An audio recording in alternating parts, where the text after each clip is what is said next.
हाय पिलाମାନେ ତୁମେମାନେ ସମସ୍ତେ କେମିତି ଅଛ? ଆଶା କରୁଛି ତୁମେମାନେ ସମସ୍ତେ ବହୁତ ଭଲରେ ଥିବ। ପିଲାମାନେ ଆଜି ଆମେ ଦେଖିବା ତୁମର ହସ ଖେଳ ବହିର ପାଠ ନମ୍ବର 3 ଏବଂ ଏହାର ନାମ ହେଉଛି ଛେଳି ଡରେ ପାଣିକି। ଆଚ୍ଛା ପିଲେ, ଆମେ ଏଇ ପାଠଟିକୁ ପଢ଼ିବା ପୂର୍ବରୁ ମୁଁ ତୁମମାନଙ୍କୁ କେତେଟା ପ୍ରଶ୍ନ ପଚାରିବି ଏବଂ ତୁମେମାନେ ସେ ପ୍ରଶ୍ନ ଗୁଡ଼ିକୁ କହିବା ପାଇଁ ଟିକେ ଚେଷ୍ଟା କରିବ। ହେଲା ନା? ପିଲାମାନେ ଦେଖିଲ, ଏହି ଯେଉଁ ପ୍ରାଣୀଟି କିଏ କହିଲ ଦେଖି? ଏଇ ପ୍ରାଣୀଟି ଠିଆ ହେଇଛି କିଏଟା? ଏହାର ନାମ କ'ଣ?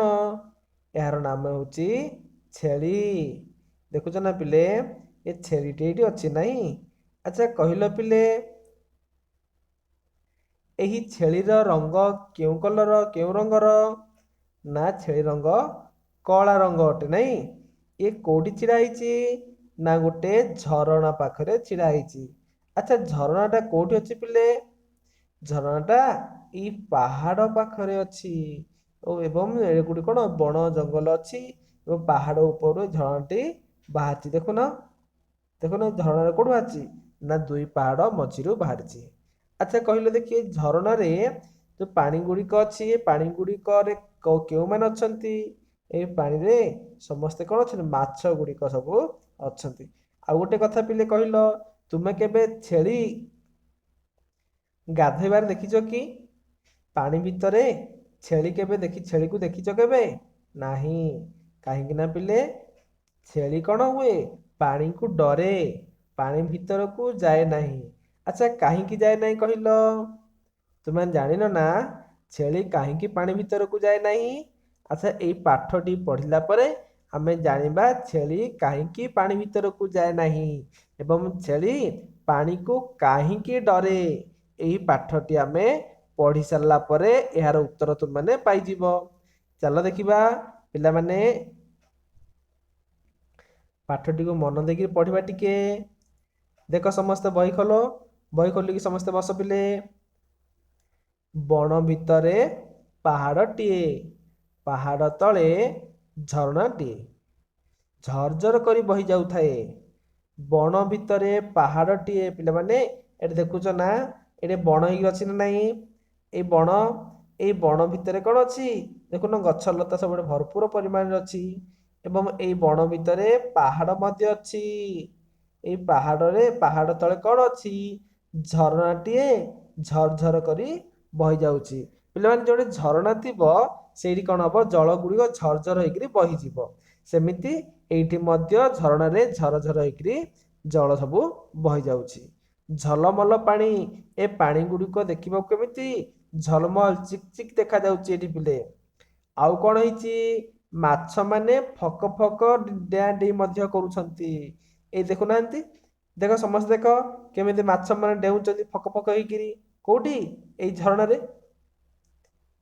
ଆଉ କ'ଣ ଦେଖ? ଛେଳିଟିଏ ଝରଣା ପାଖ ଦେଇ ଯାଉଥିଲା। ପିଲାମାନେ ଏଇ ଝରଣା ପାଖ ଦେଇକିରି ଛେଳିଟି ଝରଣା ପାଖ ଦେଇକିରି ଯାଉଥିଲା। ତ କ'ଣ ହେଲା ଯିବା ସମୟରେ?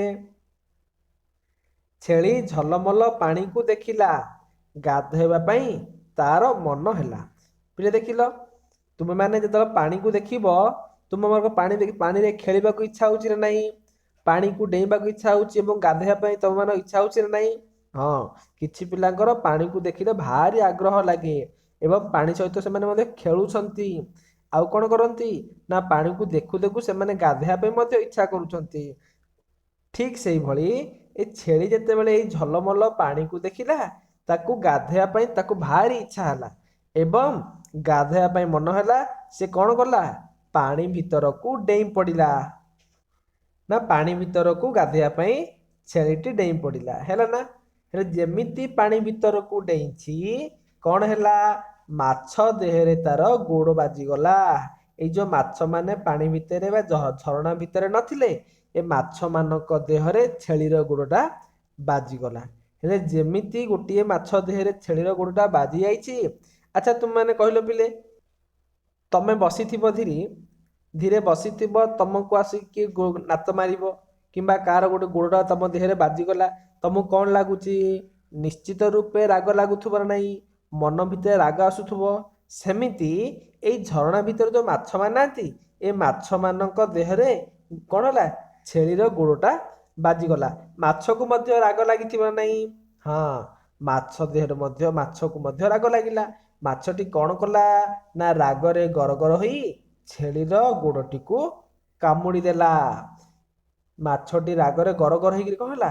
ଛେଳିର ଗୋଡ଼କୁ ପୁରା କାମୁଡ଼ି ଦେଲା। ଦେଖୁନ କେମିତି କାମୁଡ଼ିଛି। ଦେଖ, ଛେଳିର ଗୋଡ଼ ମାଛଟା କାମୁଡ଼ି ଦେଲା ନା ନାହିଁ?